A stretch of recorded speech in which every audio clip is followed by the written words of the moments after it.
అందరికీ నమస్కారం. జై శ్రీమన్నారాయణ, జై శ్రీరామ్. ఇవాళ మనం రామాయణంలోని సుందరకాండలోని హనుమంతుల వారి యొక్క ప్రాముఖ్యతని తెలుసుకుందాం. సీత జాడ వెతుకమని హనుమంతుల వారిని ఇంకా మిగతా వానరులని రాముల వారు, వాలి, జాంబవంతుడు వీళ్ళందరూ పంపిస్తారు. ఎంత వెతికినా సీత జాడ ఎక్కడా కనిపించదు. ఆ వానర వీరులంతా, హనుమ, నువ్వు తప్ప సీతమ్మ వారి జాడ ఎవ్వరూ వెతకలేరు, నీవు తప్ప ఈ సీతమ్మ జాడ ఎవ్వరికీ దొరకదు అంటూ హనుమంతుల వారికి చెప్తే, హనుమంతుల వారు తన వాయు వేగంతో సముద్రం పైగా వెళ్తున్నాడు. సముద్రం తన గర్భంలో ఉన్న మైనాక పర్వతాన్ని బయటికి రమ్మని వేడుకుంటుంది. మైనాక పర్వతం బయటికి వచ్చి హనుమంతుల వారిని విశ్రాంతి తీసుకోమని కోరుతుంది.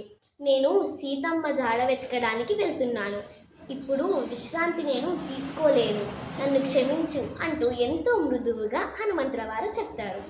అలా ముందుకు ప్రయాణిస్తుండగా నాగజాతి మాట అయిన సురస హనుమంతుణ్ణి మింగేస్తుంది. సురసని సప్త ఋషులు, దేవతలు హనుమంతుని యొక్క బలం తెలియజేయడానికి సురసని సృష్టిస్తారు. సురస మింగేసిన తర్వాత హనుమంతుడు సూక్ష్మ రూపంలో సురస పొట్టలో నుంచి బయటికి రావడం జరుగుతుంది. అది అయిపోయిన తర్వాత కొద్దిగా ముందుకు వెళ్తే జలరాక్షసి అయిన సింహిక ఏదైనా చూసి తినేసేగల శక్తి ఉంది సింహికకు. హనుమంతుని నీడ పడంగానే సింహికకు అర్థమై హనుమంతుల్ని మింగేసింది. హనుమంతుల వారిని మింగేసిన తరువాత హనుమంతుల వారు వారి వేళ్లతోని సింహిక గుండెలను చీల్చి బయటికి వచ్చేస్తాడు. ఈ గండం గట్టెక్కించిన తర్వాత లంబ పర్వతం మీదగా త్రికూట పర్వతాన్ని చూస్తూ ఉంటాడు. ఆ త్రికూట పర్వతం మీదే లంక కనిపిస్తుంది. అటుగా చూస్తూ హనుమంతుల వారు అనుకుంటారు, అబ్బా, ఈ లంక ఎంత బాగుంది, అమరావతి నగరం కన్నా సుందరంగా ఉంది అంటూ హనుమంతుల వారు వారి మనసులో అనుకుంటారు. తర్వాత త్రికూట పర్వతం మీదకి చేరుకుంటారు హనుమంతుల వారు. ఆంజనేయ స్వామి త్రికూట పర్వతం మీదకి చేరుకోగానే లంకలోకి వెళ్దామని ఒక్క అడుగు వేయబోయాడో లేదో ఒక రాక్షసి అతన్ని అడ్డుకుంది. ఆ రాక్షసి, నేను లంకిని, నన్ను దాటి లంకలోకి ఎవ్వరూ వెళ్ళలేరు అంటూ చెప్తుంది. లంకిని, నేను దారి తప్పిన వానరుణ్ణి, లంక యొక్క రాజవైభవాలు చూసి ఇటుగా వచ్చాను, ఒక్కసారి నన్ను లోపలికి వెళ్ళనివ్వు అంటూ అడుగుతారు హనుమంతుడు. నా మాటనే ధిక్కరిస్తావా, ఇక నీవు బ్రతికినట్లే, నీ ఆయువు తీసేస్తాను అని చెప్పి లంకిని పిడికిలి బిగించి ఒక్క గుద్దబోయింది. కొంచెంలో హనుమంతుల వారు తప్పించుకుంటారు. హనుమంతుల వారు కూడా ఇంకా ఆగకుండా ఆ లంకిని ఒక్క గుద్దారు. లంకిని నీళ్ళజారి హనుమంతుణ్ణి రెండు చేతులు జోడించి, వానర వీరా, శరణు శరణు, జయము జయము అని చెప్తుంది. అప్పుడు ఆ హనుమంతుడు, నాకు శరణు చెప్తావు, నాకు జయము చెప్తావు, నీవెవరు అని ప్రశ్నిస్తాడు. నేను లంకిని, ఆనాడు బ్రహ్మ చెప్పింది ఈనాటికి నిజమైంది.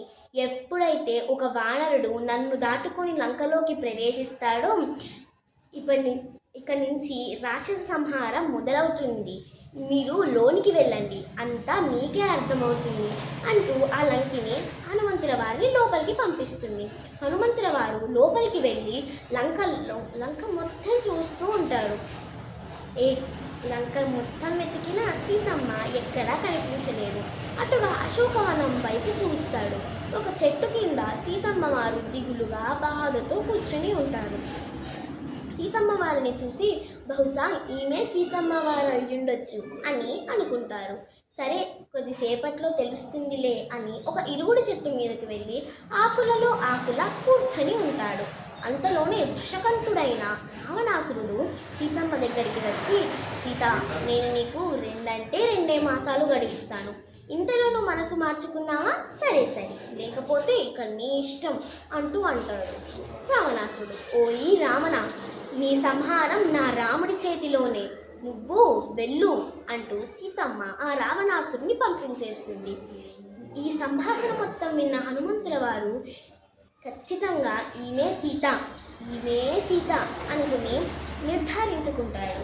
రాక్షస స్త్రీలందరూ సీత చుట్టే ఉంటారు. సీత ఏం చేస్తుందో అంతా గమనిస్తూ ఉంటారు.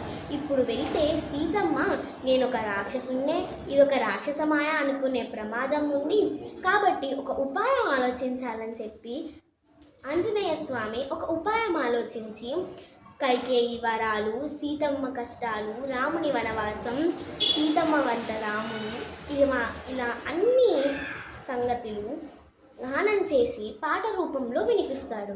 అది విన్న సీత ఆ తరువాత సీత ఆ హనుమంతుణ్ణి పిలిచి నీవెవరు, ఈ సంగతులన్నీ నీకెలా తెలుసు అని అడుగుతుంది.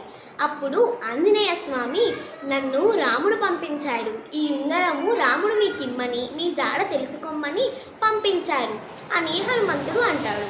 సీత రాముడు పంపించాడా అంటూ తన జడలో ఉన్న చూడామణిని తీసి హనుమంతునికిచ్చి నా జాడ రాముడు తెలుసుకోమని నీకు ఉంగరాన్ని ఇచ్చాడుగా, నేను ఇక్కడున్నానని, తొందరగా రావణాసుడిని చంపేయమని ఈ చూడామణిని రాముల వారికి ఇవ్వు అని అడుగుతుంది సీత.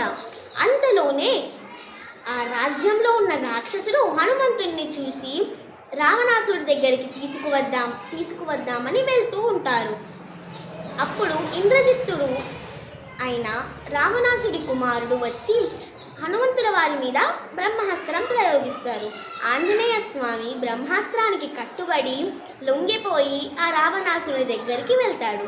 రావణాసురుడి దగ్గరికి వెళ్ళిన తర్వాత ఆ రావణుడు ఎవరు నీవు, ఇక్కడికి ఎందుకు వచ్చావు, ఇక్కడ నీకేం పని అని ఎన్నో ప్రశ్నలు వేస్తూ ఉంటాడు. నేను రామదూతని, నా పేరు ఆంజనేయ అంటూ మన హనుమంతుల వారు సమాధానం ఇవ్వడం జరుగుతుంది. దాని తరువాత విభీషణుడు ఆ సంభాషణ మొత్తం వింటూ ఉంటాడు.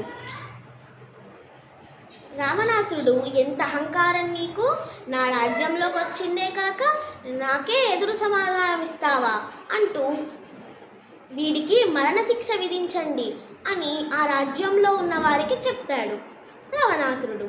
ఆ తరువాత విభీషణుడు వచ్చి అన్న ఒకవేళ వీడికి మరణశిక్ష విధిస్తే మన లంకకే పాపం చుట్టుముట్టుకుంటుంది, దూత అంటున్నాడు కదా, దూతని చంపడం న్యాయం కాదు, కావాలంటే శిక్షించు అంతేకాని చంపకు అని చెప్తాడు విభీషణుడు. అవును విభీషణ, నువ్వు చెప్పింది నిజమే, చంపితే మన బలం ఆ రాముడికి ఎలా తెలుస్తుంది, వీడు బతికుండాలి కదా ఆ రాముడికి మన బలం చెప్పాలంటే అని అంటాడు రావణాసురుడు. వానరులలో ముఖ్యమైన అవ్యయం తోక, ఆ తోకనే కాలిస్తే అని రాక్షసులకి తోక కాల్చమని చెప్తాడు. ఆ రాక్షసులు హనుమంతుల వారి తోకను కాల్చి హనుమంతుడిని వీధిలోకి విసిరేస్తాడు. ఆంజనేయ స్వామి ఆ లంక మొత్తం అటు ఇటు తిరుగుతూ తోకకున్న నిప్పు మొత్తం ఆ లంకా నగరానికి అంటించి లంకని సర్వనాశనం చేసి అల్లకల్లోలం చేసేస్తాడు. అలా ఆ నిప్పు ఆరిపోయిన తరువాత వాయుపుత్రుడు వాయువేగంతో కిష్కింధకు చేరుకొని వానరులందరికీ సీత జాడ తెలిసింది, సీత లంకలో ఉంది, రావణుడి బందీ అయింది అని చెప్తాడు.